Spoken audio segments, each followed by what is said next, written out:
ഇന്നൊരു evening സ്നാക്സിൻ്റെ recipe ആയാലോ. ഇത് വീട്ടിൽ തന്നെ ഉണ്ടായ നേന്ത്രപ്പഴമാണ്. അപ്പോൾ അത് പഴുത്തിട്ട് കുറച്ച് ദിവസമായി. അപ്പോൾ അധികം പഴുക്കാത്ത 2 നേന്ത്രപ്പഴം ഞാൻ എടുത്തിട്ടുണ്ട്. അത് നമുക്കൊന്ന് തൊലി കളഞ്ഞെടുക്കാം. നമ്മുടെ വീട്ടിൽ തന്നെ ഉണ്ടാകുന്ന പഴമാകുമ്പോൾ അതിന് കുറച്ചും കൂടി ടേസ്റ്റ് കൂടും.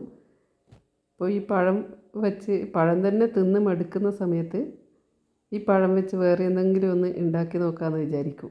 അങ്ങനെയാണ് ഞാൻ ഈ പരീക്ഷണത്തിന് മുതിരുന്നത്. അപ്പോൾ എങ്ങനെയാണ് നിങ്ങളെല്ലാവരും കൂടെ ഉണ്ടാകുമെന്ന പ്രതീക്ഷയോടെ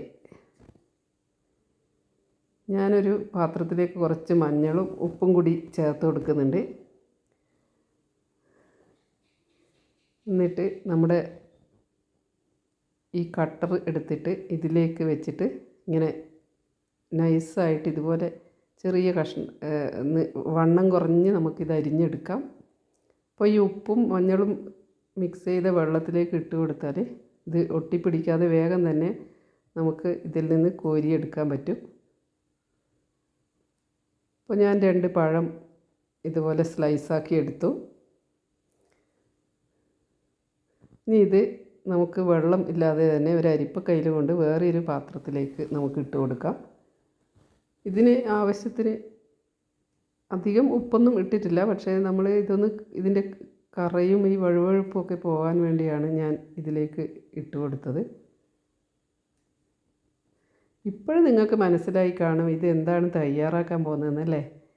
അപ്പോൾ ഇന്ന് മധുരമുള്ള നമ്മളെ ചിപ്സ് തയ്യാറാക്കാം. പിന്നെ ഞാൻ ഒരു ചെറിയ പാത്രത്തിൽ കുറച്ച് ഉപ്പും കുറച്ച് മഞ്ഞൾപ്പൊടിയും കൊടുത്ത് എടുത്ത് വെക്കുന്നുണ്ട്. അത് നമുക്കിതിന് ഉപ്പ് പിടിപ്പിക്കാൻ വേണ്ടി എടുക്കാം. ഇനി ഒരു ചീനച്ചട്ടി എടുത്ത് ചൂടാക്കാൻ വെച്ചിട്ടുണ്ട്. ചൂടായതിന് ശേഷം ആവശ്യത്തിനുള്ള എണ്ണ ഒഴിച്ച് കൊടുക്കാം. നമുക്ക് കുറച്ച് തയ്യാറാക്കുന്നതുകൊണ്ടാണ് ഞാൻ ഈ ചീനച്ചട്ടി എടുത്തത്. ഇല്ലെങ്കിൽ നമുക്ക് ഉരുളിയിലൊക്കെ ആണെങ്കിൽ പെട്ടെന്ന് തന്നെ വറുത്തെടുക്കാൻ പറ്റും. ഇതിലാവുമ്പോൾ കുറച്ച് വെളിച്ചെണ്ണയെ ഒഴിക്കണ്ടു. അപ്പോൾ എല്ലാം ആവശ്യത്തിന് മാത്രം ഉപയോഗിക്കുന്ന ഒരാളാണ് ഞാൻ. അതുകൊണ്ട് തന്നെ ഞാൻ ചെറിയ രീതിയിൽ വറുത്തെടുക്കാമെന്ന് വിചാരിച്ചു. അപ്പോൾ നമ്മുടെ അരിഞ്ഞ പഴുത്ത നേന്ത്രക്കായ ഇതിലേക്ക് ഇട്ട് കൊടുക്കാം. നമ്മുടെ കണ്ണൂരുകാരാണ് ഇതിന് നേന്ത്രക്കായ എന്ന് പറയുന്നത്. സാധാരണ ഇതിന് എന്താ പറയുകയെന്ന് എനിക്കറിയില്ല. അപ്പോൾ നമ്മുടെ കായ ഇതിലൊക്കെ ഇട്ട് കൊടുത്ത് ഇനി ഇതൊന്ന് ചുറ്റിച്ചെടുക്കണം. കാരണം ഇതിങ്ങനെ ഒന്ന് എല്ലാ സ്ഥലത്തും ഓയിലൊക്കെ ആകാൻ വേണ്ടി ഞാൻ വീട്ടിൽ തന്നെ ഉള്ള നല്ല നാടൻ വെളിച്ചെണ്ണ ആണ് ഇത് വറുക്കാൻ വേണ്ടി ഉപയോഗിച്ചത്. ഒരു 5-10 മിനിറ്റ് കഴിഞ്ഞതിന് ശേഷം നമുക്കിതൊന്ന് ഇളക്കി മറിച്ച് മറ്റേ സൈഡും കൂടി ഇട്ട് കൊടുക്കണം. നല്ല ബ്രൗൺ കളറാവുന്നത് വരെ ഒന്ന് നമുക്ക് വറുത്തെടുക്കണം. ഒന്ന് ക്രിസ്പിയായി വരുന്ന സമയമാണത്. ഇതിപ്പോൾ ചിലതിങ്ങനെ ഒട്ടിപ്പിടിക്കുന്നുണ്ട്. അത് ഈ പാത്രം ചെറുതായത് കൊണ്ടാണ് ഇപ്പോൾ എല്ലാം കൂടി ഒന്നിച്ച് ആയിപ്പോകുന്നത്. അപ്പോൾ ഇതാ കാണുന്നില്ലേ, ഇതുപോലെയുള്ള കളറ് വരുന്ന സമയത്താണ് നമുക്കിത് കോരി മാറ്റേണ്ടത്. അപ്പോൾ നമ്മുടെ കായയുടെ നിറമൊക്കെ മാറി വന്നു. ഇനി നമുക്കിത് കോരിയിട്ട് വേറെയൊരു പാത്രത്തിലേക്ക് ഇട്ട് കൊടുക്കാം. ഞാനൊരു ടിഷ്യൂ പേപ്പറൊക്കെ വെച്ചൊരു പാത്രം എടുത്ത് വെച്ചിട്ടുണ്ട്. അതിലേക്കാണ് കോരിയിട്ട് കൊടുക്കുന്നത്. അതുപോലെ ബാക്കിയും ഇതേപോലെ കുറച്ചുകൂടി ഉണ്ട്.